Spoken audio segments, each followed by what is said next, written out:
बबलू हाथी सुबह सवेरे अकेले वन में टहलने के लिए निकला। वह अपनी ही धुन में चला जा रहा था।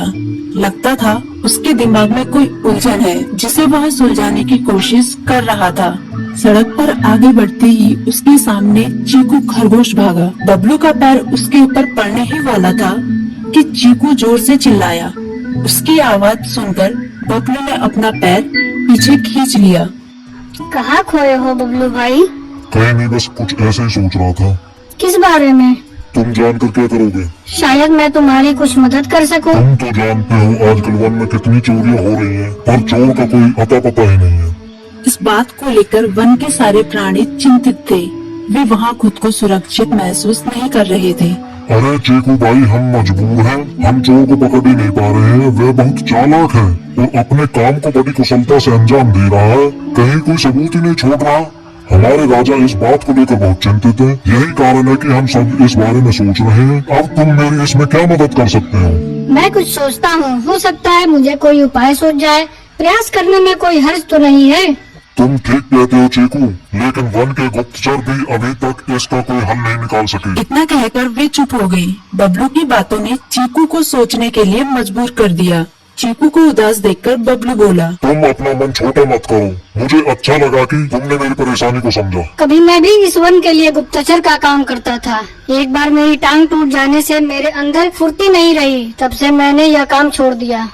चीकू, तुम चाहो तो यह काम दोबारा कर सकते हो। वन के प्राणी ज्यादातर दिन में भोजन की तलाश करते हैं, वे रात को आराम करते हैं। तुम दिन रात दोनों में ही भोजन की तलाश में निकल सकते हो सकता है रात को तुम्हें कुछ ऐसी बातों का पता चल जाए जो हमारे काम की हो। हाँ बबलू, तुम ठीक कहते हो। मैं आज रात को वन में घूमकर इस बात का पता करने की कोशिश करता हूँ।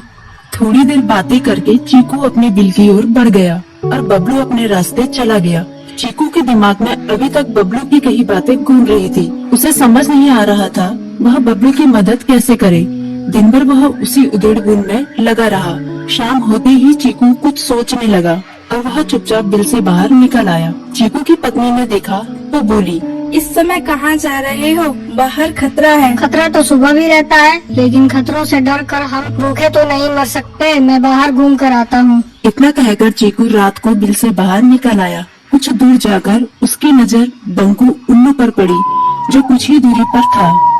वह पेड़ की डाल पर बैठा अपनी गर्दन चारों तरफ घुमा रहा था। वह तेजी से पेड़ की एक डाल से दूसरी डाल पर उड़ रहा था। बंकू की नजर उस पर नहीं पड़ी थी। कुछ सोचकर चीकू पेड़ के पीछे से बाहर निकलकर थोड़ी खुली जगह पर आ गया और वहाँ से बंकू उल्लू को देखने लगा। बंकू ने चीकू को अंधेरे में भी देख लिया, पर उसने उसमें कोई उत्सुकता नहीं दिखाई और अपनी गर्दन चारों ओर घुमाता रहा। चीकू बड़ी देर तक बंकू की हरकतों पर नजर रखे रहा। वह थोड़ी देर तक खुले मैदान में खड़ा रहा, पर बंकू ने उसे देखकर भी अनदेखा कर दिया।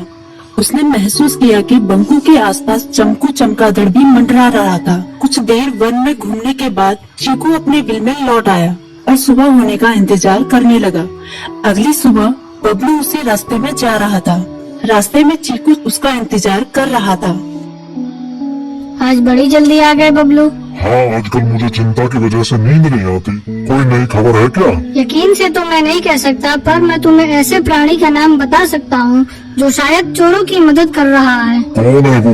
बंकू उल्लू। इतना कहकर चीकू ने रात की घटना उसे ज्यों की त्यों सुना दी। इसे सुनकर बबलू का माथा ठनका। बबलू की आंखें चौंधिया गई।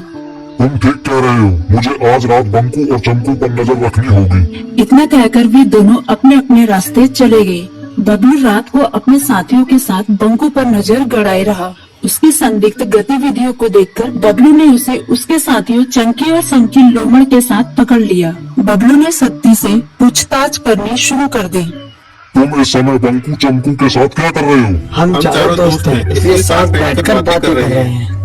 चमगादड़ और उल्लू की दोस्ती तो समझ में आती है, पर लोमड़ के साथ दोस्ती कैसे हो सकती है? सख्ती से पूछने पर दोनों ने अपना जुर्म कबूल कर लिया और सभी चोरियों के बारे में बताया जो उन्होंने कुछ दिन पहले वन में की थी। बबलू ने उनके चोरी का सारा सामान भी बरामद कर लिया। बंकू और चमकू को अभी तक समझ में नहीं आ रहा था कि वो इतनी आसानी से कैसे पकड़ में आ गए।